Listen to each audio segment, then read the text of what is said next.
Hey there guys, welcome back to another video, and today I'll be showing you how to use Instagram Edits copy paste clips.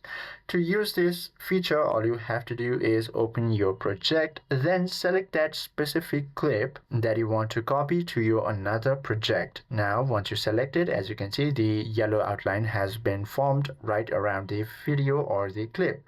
Now scroll towards right from your navigation bar. You should be able to find this copy option. Go ahead and click on it, and as you can see, the clip has been copied.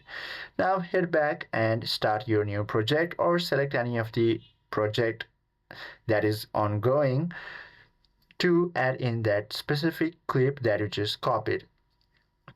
Now once you have selected your media, you should be able to find this paste option on your right hand side from your navigation bar. All you have to do is go ahead and tap on it, and you should be able to paste that specific clip onto your new project. I hope this video helps you out a lot. If you have any questions or queries, please do comment down below.